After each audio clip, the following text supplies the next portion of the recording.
Part 2. Chapters 6 to 10. 6.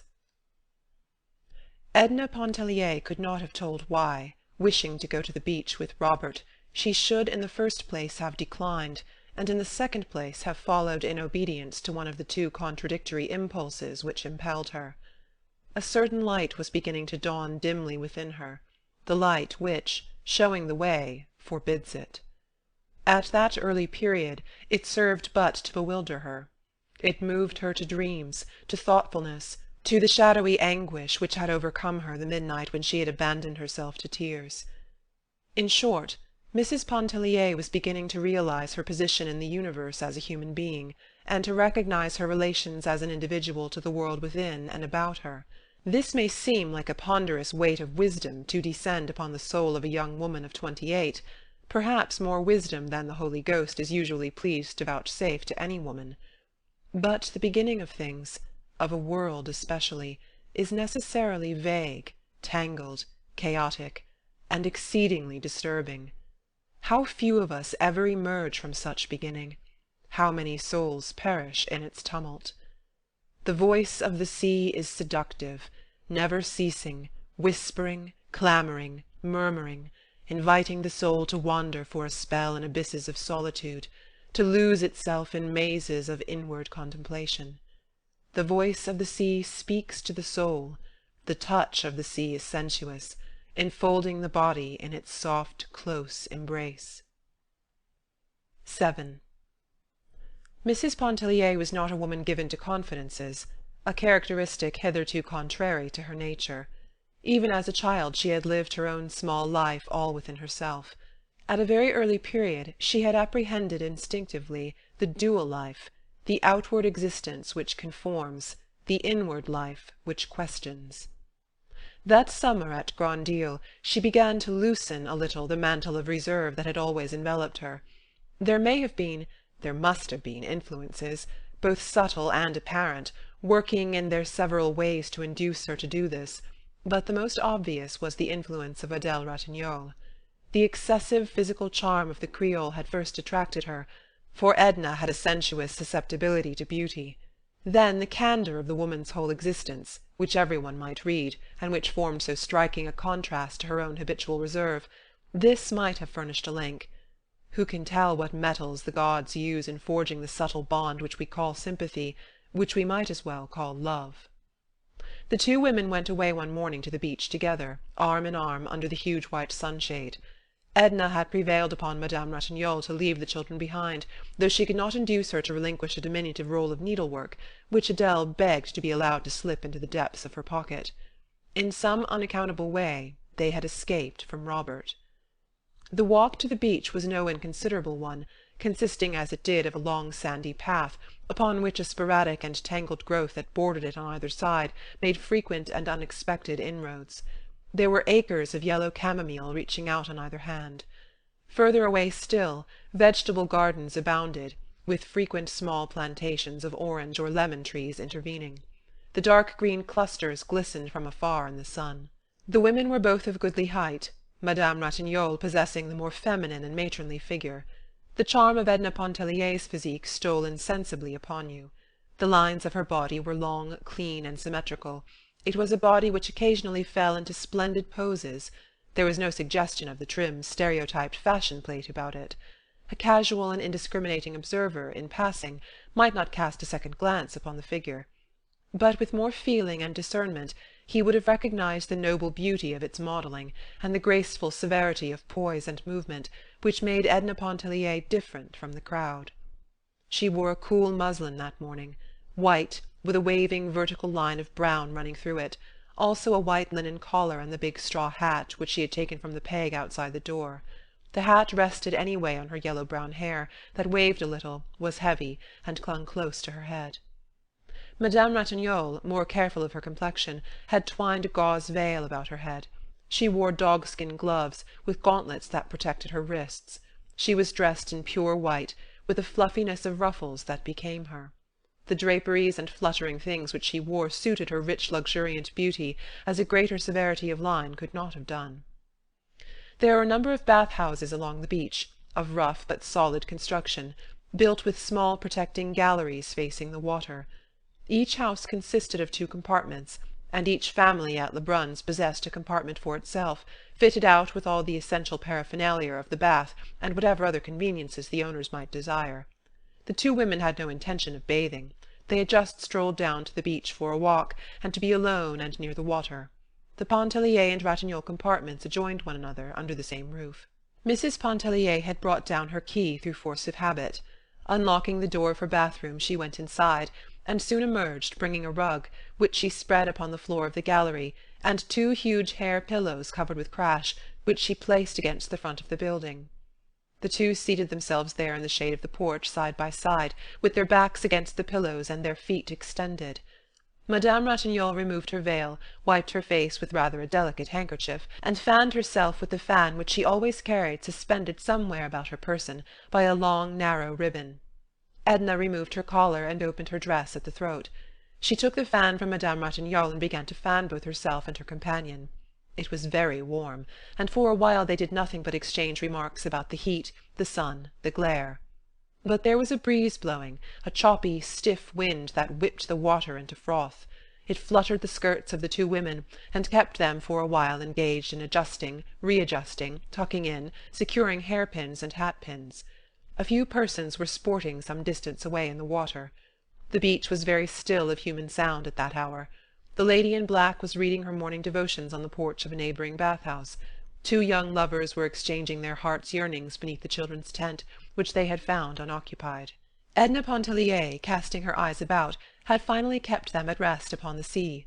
The day was clear and carried the gaze out as far as the blue sky went. There were a few white clouds suspended idly over the horizon. A lateen sail was visible in the direction of Cat Island, and others to the south seemed almost motionless in the far distance. "Of whom, of what are you thinking?"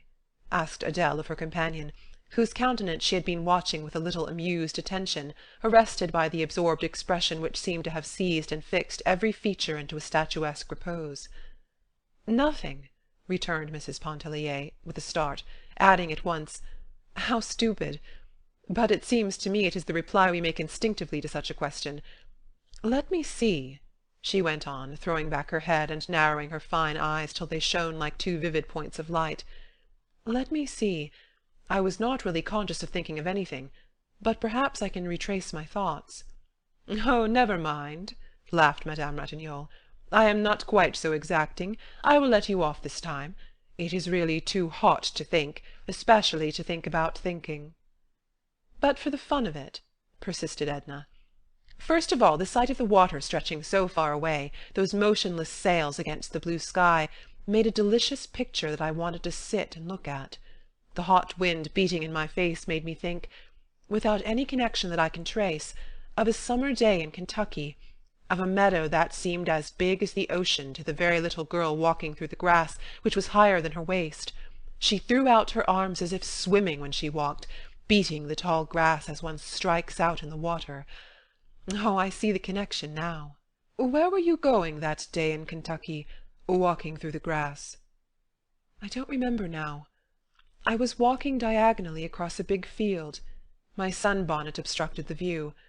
I could see only the stretch of green before me, and I felt as if I must walk on forever without coming to the end of it. I don't remember whether I was frightened or pleased. I must have been entertained."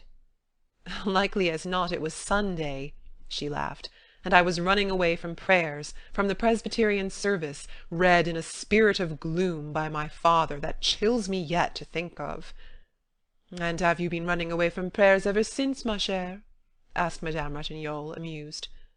"No, oh no," Edna hastened to say. "I was a little unthinking child in those days, just following a misleading impulse without question. On the contrary, during one period of my life religion took a firm hold upon me, after I was 12, and until— why, I suppose until now, though I never thought much about it, just driven along by habit.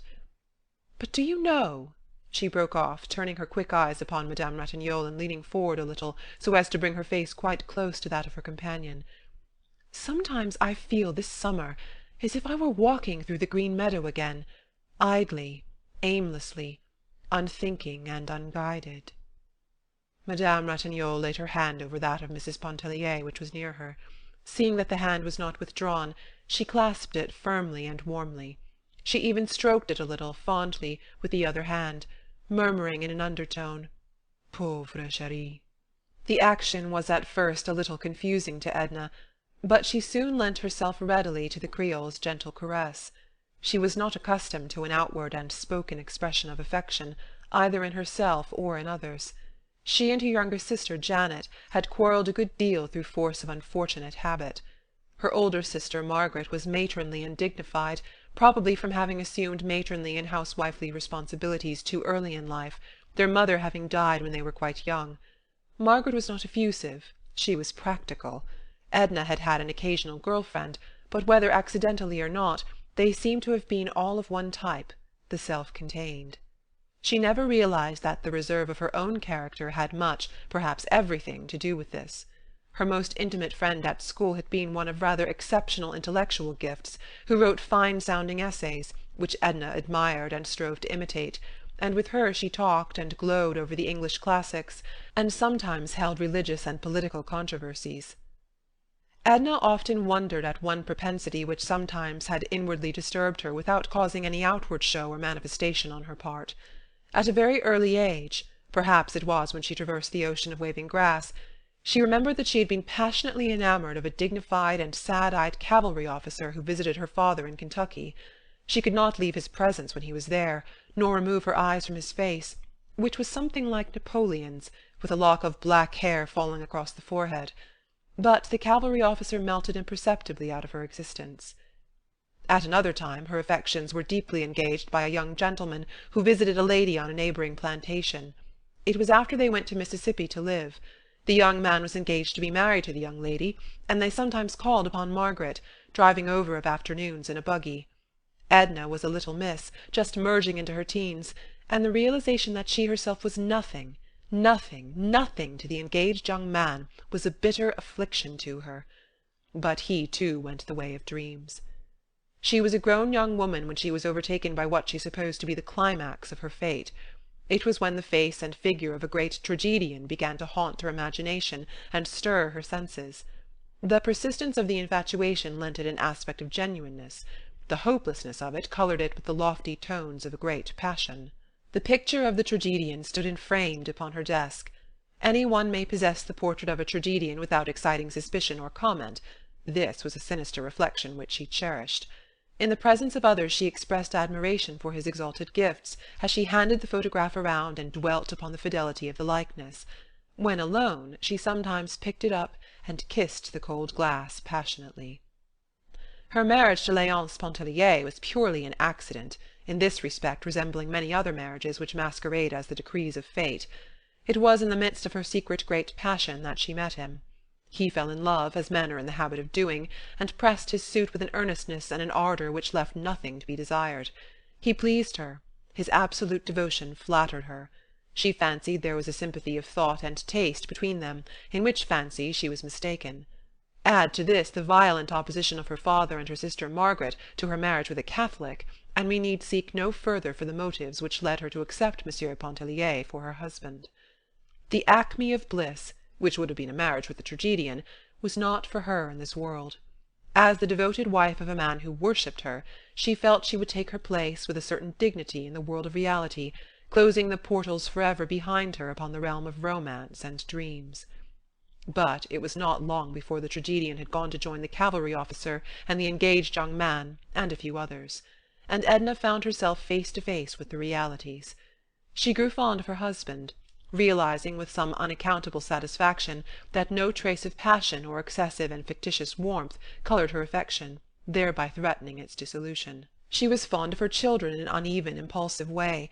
She would sometimes gather them passionately to her heart, she would sometimes forget them.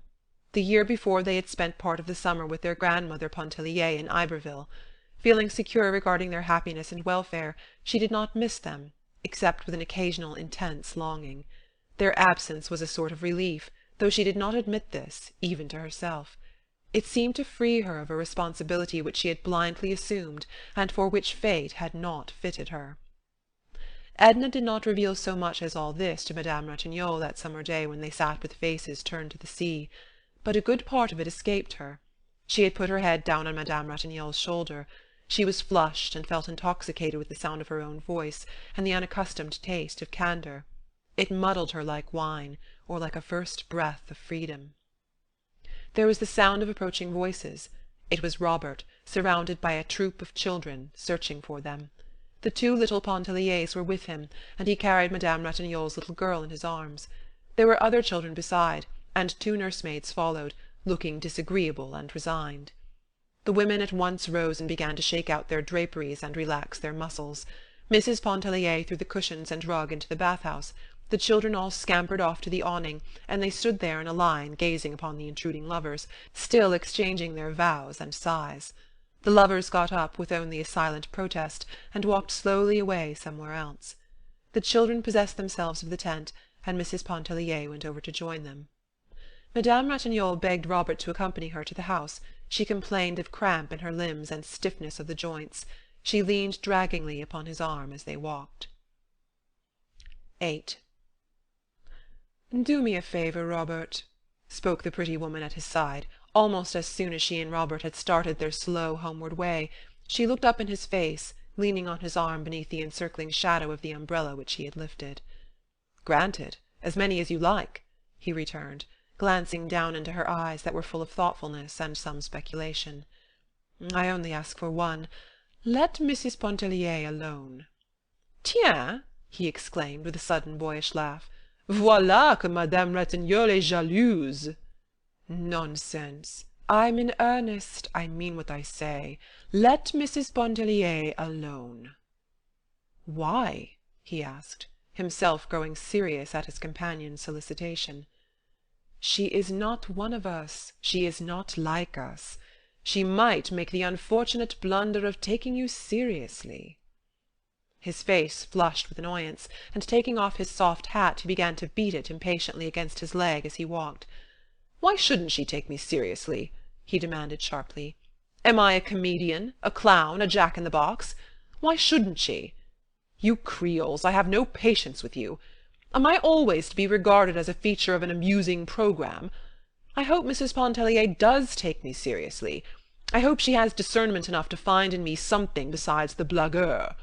If I thought there was any doubt—" "Oh, enough, Robert!" she broke into his heated outburst. "You are not thinking of what you are saying. You speak with about as little reflection as we might expect from one of those children down there playing in the sand. If your attentions to any married women here were ever offered with any intention of being convincing, you would not be the gentleman we all know you to be, and you would be unfit to associate with the wives and daughters of the people who trust you." Madame Ratignolle had spoken what she believed to be the law and the gospel. The young man shrugged his shoulders impatiently. "Oh, well, that isn't it," slamming his hat down vehemently upon his head. "You ought to feel that such things are not flattering to say to a fellow. Should our whole intercourse consist of an exchange of compliments? Ma foi!" "It isn't pleasant to have a woman tell you," he went on unheedingly, but breaking off suddenly. "Now, if I were like Arobin— you remember Alcée Arobin, and that story of the consul's wife at Biloxi?" And he related the story of Alcée Arobin and the consul's wife, and another about the tenor of the French opera, who received letters which should never have been written, and still other stories, grave and gay, till Mrs. Pontellier, in her possible propensity for taking young men seriously, was apparently forgotten. Madame Ratignolle, when they had regained her cottage, went in to take the hour's rest which he considered helpful. Before leaving her, Robert begged her pardon for the impatience, he called it rudeness, with which she had received her well-meant caution. "You make one mistake, Adele," he said with a light smile. "There is no earthly possibility of Mrs. Pontellier ever taking me seriously. You should have warned me against taking myself seriously. Your advice might then have carried some weight, and given me subject for some reflection. Au revoir. But you look tired," he added solicitously. "Would you like a cup of bouillon? Shall I stir you a toddy? Let me mix you a toddy with a drop of Angostura." She acceded to the suggestion of bouillon, which was grateful and acceptable. He went himself to the kitchen, which was a building apart from the cottages and lying to the rear of the house, and he himself brought her the golden-brown bouillon in a dainty Sèvres cup, with a flaky cracker or two on the saucer. She thrust a bare white arm from the curtain which shielded her open door, and received the cup from his hands. She told him he was a bon garçon, and she meant it. Robert thanked her and turned away towards the house. The lovers were just entering the grounds of the pension. They were leaning toward each other as the water-oaks bent from the sea. There was not a particle of earth beneath their feet. Their heads might have been turned upside down, so absolutely did they tread upon blue ether. The lady in black, creeping behind them, looked a trifle paler and more jaded than usual. There was no sign of Mrs. Pontellier and the children. Robert scanned the distance for any such apparition. They would doubtless remain away till the dinner hour. The young man ascended to his mother's room. It was situated at the top of the house, made up of odd angles and a queer sloping ceiling. 2 broad dormer windows looked out toward the gulf, and as far across it as a man's eye might reach. The furnishings of the room were light, cool, and practical. Madame Lebrun was busily engaged at the sewing-machine. A little black girl sat on the floor, and with her hands worked the treadle of the machine. The Creole woman does not take any chances which might be avoided of imperiling her health. Robert went over and seated himself on the broad sill of one of the dormer windows. He took a book from his pocket, and began energetically to read it, judging by the precision and frequency with which he turned the leaves. The sewing-machine made a resounding clatter in the room. It was of a ponderous, bygone make. In the lulls, Robert and his mother exchanged bits of desultory conversation. "Where is Mrs. Pontellier?" "Down at the beach with her children." "I promised to lend her the Goncourt. Don't forget to take it down when you go. It's there on the bookshelf over the small table." Clatter, clatter, clatter, bang, for the next 5 or 8 minutes. "Where is Victor going with the rockaway?" "The rockaway? Victor?" "Yes, down there in front. He seems to be getting ready to drive away somewhere." "Call him." Clatter, clatter. Robert uttered a shrill, piercing whistle which might have been heard back at the wharf. "He won't look up." Madame Lebrun flew to the window. She called, "Victor!" She waved a handkerchief and called again. The young fellow below got into the vehicle and started the horse off at a gallop. Madame Lebrun went back to the machine, crimson with annoyance. Victor was the younger son and brother, a tête montée, with a temper which invited violence and a will which no axe could break. "Whenever you say the word, I'm ready to thrash any amount of reason into him that he's able to hold." "Oh, if your father had only lived!" Clatter, clatter, clatter, clatter, bang! It was a fixed belief with Madame Lebrun that the conduct of the universe and all things pertaining thereto would have been manifestly of a more intelligent and higher order had not Monsieur Lebrun been removed to other spheres during the early years of their married life. "What do you hear from Montel?" Montel was a middle-aged gentleman whose vain ambition and desire for the past 20 years had been to fill the void which Monsieur Lebrun's taking off had left in the Lebrun household. Clatter, clatter, bang, clatter. "I have a letter somewhere," looking in the machine drawer and finding the letter in the bottom of the work-basket. "He says to tell you he'll be in Vera Cruz the beginning of next month." Clatter, clatter. "And if you still have the intention of joining him—" Bang, clatter, clatter, bang! "Why didn't you tell me so before, mother? You know I wanted—" Clatter, clatter, clatter. "Do you see Mrs. Pontellier starting back with the children? She will be in late to luncheon again. She never starts to get ready for luncheon till the last minute." Clatter, clatter. "Where are you going?" "Where did you say the Goncourt was?" 9. Every light in the hall was ablaze. Every lamp turned as high as it could be without smoking the chimney or threatening explosion. The lamps were fixed at intervals against the wall, encircling the whole room. Some one had gathered orange and lemon branches, and with these fashioned graceful festoons between. The dark green of the branches stood out and glistened against the white muslin curtains which draped the windows, and which puffed, floated, and flapped at the capricious will of a stiff breeze that swept up from the gulf. It was Saturday night, a few weeks after the intimate conversation held between Robert and Madame Ratignolle on their way from the beach. An unusual number of husbands, fathers, and friends had come down to stay over Sunday, and they were being suitably entertained by their families, with the material help of Madame Lebrun. The dining tables had all been removed to one end of the hall, and the chairs ranged about in rows and in clusters. Each little family group had had its say and exchanged its domestic gossip earlier in the evening. There was now an apparent disposition to relax, to widen the circle of confidences, and give a more general tone to the conversation. Many of the children had been permitted to sit up beyond their usual bedtime. A small band of them were lying on their stomachs on the floor, looking at the coloured sheets of the comic papers which Mr. Pontellier had brought down. The little Pontellier boys were permitting them to do so, and making their authority felt. Music, dancing, and a recitation or two were the entertainments furnished, or rather offered. But there was nothing systematic about the programme, no appearance of pre-arrangement, or even premeditation. At an early hour in the evening the Farival twins were prevailed upon to play the piano.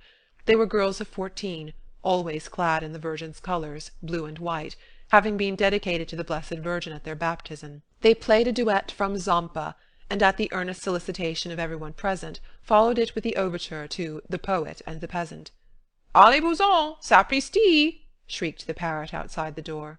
He was the only being present who possessed sufficient candour to admit that he was not listening to these gracious performances for the first time that summer. Old Monsieur Farival, grandfather of the twins, grew indignant over the interruption, and insisted upon having the bird removed and consigned to regions of darkness. Victor Lebrun objected, and his decrees were as immutable as those of fate. The parrot fortunately offered no further interruption to the entertainment, the whole venom of his nature apparently having been cherished up and hurled against the twins in that one impetuous outburst. Later a young brother and sister gave recitations, which every one present had heard many times at winter evening entertainments in the city. A little girl performed a skirt dance in the centre of the floor. The mother played her accompaniments, and at the same time watched her daughter with greedy admiration and nervous apprehension. She need have had no apprehension. The child was mistress of the situation. She had been properly dressed for the occasion in black tulle and black silk tights. Her little neck and arms were bare, and her hair, artificially crimped, stood out like fluffy black plumes over her head. Her poses were full of grace, and her little black shod toes twinkled as they shot out and upward with a rapidity and suddenness which were bewildering. But there was no reason why every one should not dance. Madame Ratignolle could not, so it was she who gaily consented to play for the others. She played very well, keeping excellent waltz time and infusing an expression into the strains which was indeed inspiring. She was keeping up her music on account of the children, she said, because she and her husband both considered it a means of brightening the home and making it attractive. Almost every one danced but the twins, who could not be induced to separate during the brief period when one or the other should be whirling around the room in the arms of the man. They might have danced together, but they did not think of it. The children were sent to bed. Some went submissively, others with shrieks and protests as they were dragged away. They had been permitted to sit up till after the ice-cream, which naturally marked the limit of human indulgence. The ice-cream was passed around with cake, gold and silver cake arranged on platters in alternate slices. It had been made and frozen during the afternoon back of the kitchen by two black women, under the supervision of Victor. It was pronounced a great success, excellent if it had contained only a little less vanilla, or a little more sugar, if it had been frozen a degree harder, and if the salt might have been kept out of portions of it. Victor was proud of his achievement, and went about recommending it and urging every one to partake of it to excess. After Mrs. Pontellier had danced twice with her husband, once with Robert, and once with Monsieur Ratignolle, who was thin and tall and swayed like a reed in the wind when he danced, she went out on the gallery and seated herself on the low window-sill, where she commanded a view of all that went on in the hall, and could look out toward the gulf. There was a soft effulgence in the east. The moon was coming up, and its mystic shimmer was casting a million lights across the distant, restless water. "Would you like to hear Mademoiselle Rise play?"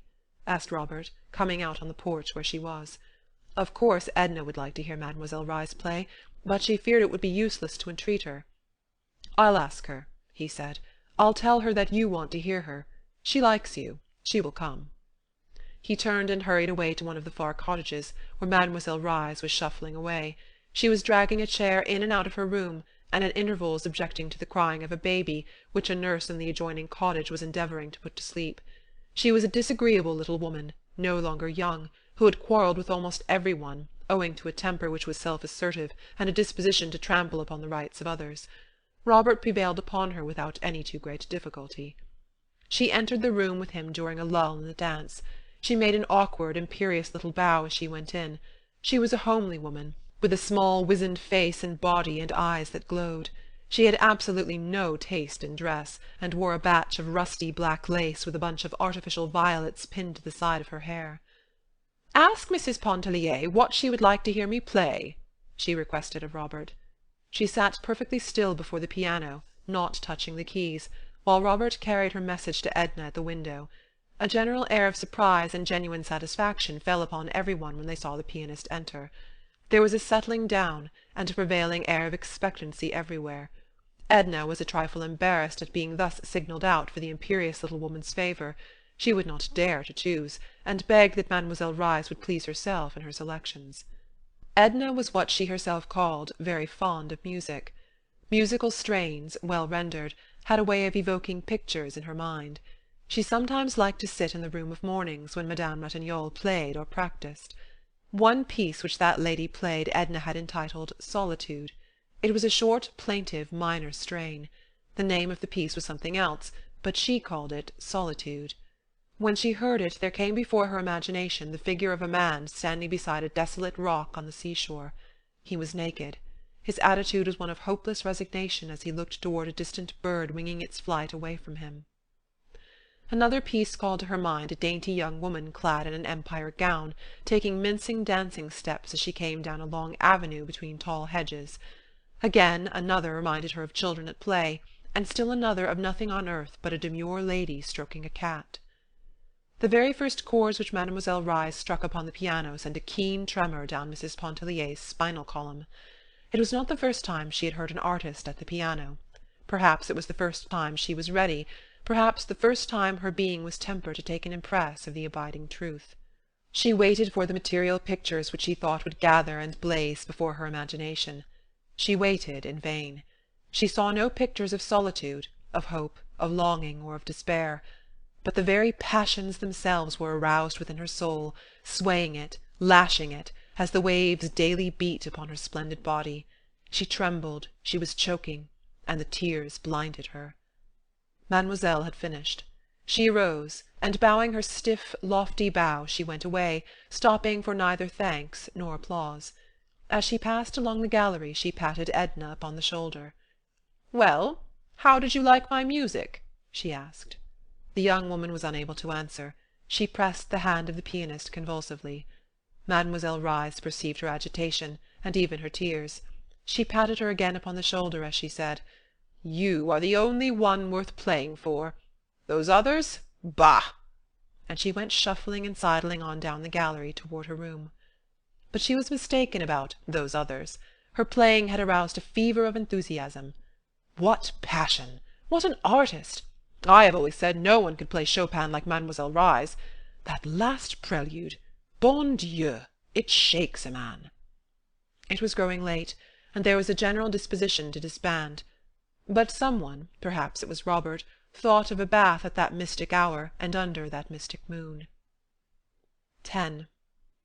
At all events Robert proposed it, and there was not a dissenting voice. There was not one but was ready to follow when he led the way. He did not lead the way, however, he directed the way, and he himself loitered behind with the lovers, who had betrayed a disposition to linger and hold themselves apart. He walked between them, whether with malicious or mischievous intent was not wholly clear, even to himself. The Pontelliers and Ratignolles walked ahead, the women leaning upon the arms of their husbands. Edna could hear Robert's voice behind them, and could sometimes hear what he said. She wondered why he did not join them. It was unlike him not to. Of late he had sometimes held away from her for an entire day, redoubling his devotion upon the next and the next, as though to make up for hours that had been lost. She missed him the days when some pretext served to take him away from her, just as one misses the sun on a cloudy day without having thought much about the sun when it was shining. The people walked in little groups toward the beach. They talked and laughed. Some of them sang. There was a band playing down at Klein's hotel, and the strains reached them faintly, tempered by the distance. There were strange, rare odours abroad, a tangle of the sea-smell and of weeds and damp, new-ploughed earth, mingled with the heavy perfume of a field of white blossoms somewhere near. But the night sat lightly upon the sea and the land. There was no weight of darkness, there were no shadows. The white light of the moon had fallen upon the world like the mystery and the softness of sleep. Most of them walked into the water as though into a native element. The sea was quiet now, and swelled lazily in broad billows that melted into one another and did not break except upon the beach in little foamy crests that coiled back like slow white serpents. Edna had attempted all summer to learn to swim. She had received instructions from both the men and women, in some instances from the children. Robert had pursued a system of lessons almost daily, and he was nearly at the point of discouragement in realizing the futility of his efforts. A certain ungovernable dread hung about her when in the water, unless there was a hand near by that might reach out and reassure her. But that night she was like the little tottering, stumbling, clutching child who of a sudden realizes its powers and walks for the first time alone, boldly and with over-confidence. She could have shouted for joy.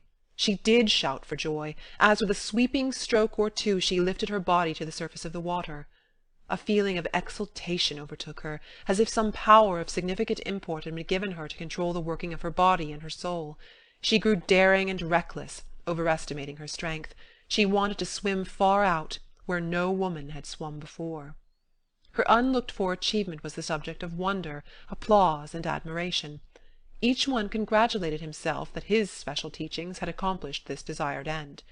"How easy it is!" she thought. "It is nothing," she said aloud.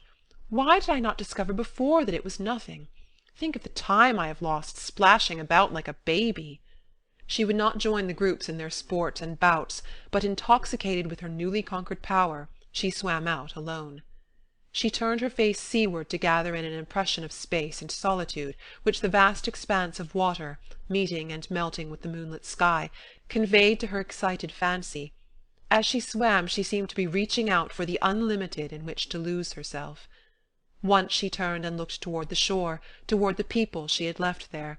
She had not gone any great distance, that is, what would have been a great distance for an experienced swimmer, but to her unaccustomed vision the stretch of water behind her assumed the aspect of a barrier which her unaided strength would never be able to overcome. A quick vision of death smote her soul, and for a second of time appalled and enfeebled her senses. But by an effort she rallied her staggering faculties and managed to regain the land. She made no mention of her encounter with death in her flash of terror, except to say to her husband, "I thought I should have perished out there alone." "You were not so very far, my dear. I was watching you," he told her. Edna went at once to the bath-house, and she had put on her dry clothes and was ready to return home before the others had left the water. She started to walk away alone. They all called to her and shouted to her. She waved a dissenting hand, and went on, paying no further heed to their renewed cries which sought to detain her. "Sometimes I am tempted to think that Mrs. Pontellier is capricious," said Madame Lebrun, who was amusing herself immensely, and feared that Edna's abrupt departure might put an end to the pleasure. "I know she is," assented Mr. Pontellier. "Sometimes, not often." Edna had not traversed a quarter of the distance on her way home before she was overtaken by Robert. "Did you think I was afraid?" she asked him, without a shade of annoyance. "No, I knew you weren't afraid." "Then why did you come? Why didn't you stay out there with the others?" "I never thought of it." "Thought of what?" "Of anything. What difference does it make?" "I'm very tired," she uttered complainingly. "I know you are." "You don't know anything about it. Why should you know? I never was so exhausted in my life. But it isn't unpleasant. 1,000 emotions have swept through me tonight. I don't comprehend half of them. Don't mind what I'm saying, I'm just thinking out loud. I wonder if I shall ever be stirred again as Mademoiselle Reisz's playing moved me tonight. I wonder if any night on earth will ever again be like this one. It is like a night in a dream. The people about me are like some uncanny, half-human beings. There must be spirits abroad tonight." "There are," whispered Robert. "Didn't you know this was the 28th of August?" "The 28th of August?" "Yes. On the 28th of August, at the hour of midnight, and if the moon is shining, the moon must be shining, a spirit that has haunted these shores for ages rises up from the gulf. With its own penetrating vision the spirit seeks some one mortal worthy to hold him company, worthy of being exalted for a few hours into realms of the semi-celestials. His search has always hitherto been fruitless, and he has sunk back disheartened into the sea. But tonight he found Mrs. Pontellier. Perhaps he will never wholly release her from the spell. Perhaps she will never again suffer a poor, unworthy earthling to walk in the shadow of her divine presence." "Don't banter me," she said, wounded at what appeared to be his flippancy. He did not mind the entreaty, but the tone with its delicate note of pathos was like a reproach. He could not explain. He could not tell her that he had penetrated her mood and understood. He said nothing except to offer her his arm, for by her own admission she was exhausted. She had been walking alone with her arms hanging limp, letting her white skirts trail along the dewy path. She took his arm, but she did not lean upon it. She let her hand lie listlessly, as though her thoughts were elsewhere. somewhere in advance of her body, and she was striving to overtake them. Robert assisted her into the hammock which swung from the post before her door out to the trunk of a tree. "Will you stay out here and wait for Mr. Pontellier?" he asked. "I'll stay out here. Good night." "Shall I get you a pillow?" "There's one here," she said, feeling about, for they were in the shadow. "It must be soiled. The children have been tumbling it about." "No matter." And having discovered the pillow, she adjusted it beneath her head. She extended herself in the hammock with a deep breath of relief. She was not a supercilious or an over-dainty woman. She was not much given to reclining in the hammock, and when she did so it was with no cat-like suggestion of voluptuous ease, but with a beneficent repose which seemed to invade her whole body. "Shall I stay with you till Mr. Pontellier comes?" asked Robert, seating himself on the outer edge of one of the steps and taking hold of the hammock rope, which was fastened to the post. "If you wish. Don't swing the hammock. Will you get my white shawl which I left on the window-sill over at the house?" "Are you chilly?" "No, but I shall be presently." "Presently?" he laughed. "Do you know what time it is? How long are you going to stay out here?" "I don't know. Will you get the shawl?" "Of course I will," he said, rising. He went over to the house, walking along the grass. She watched his figure pass in and out of the strips of moonlight. It was past midnight. It was very quiet.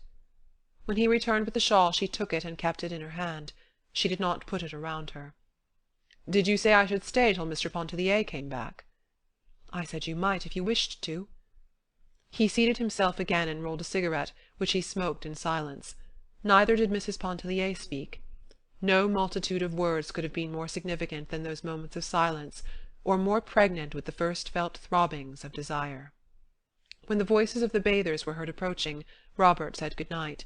She did not answer him. He thought she was asleep. Again she watched his figure pass in and out of the strips of moonlight as he walked away.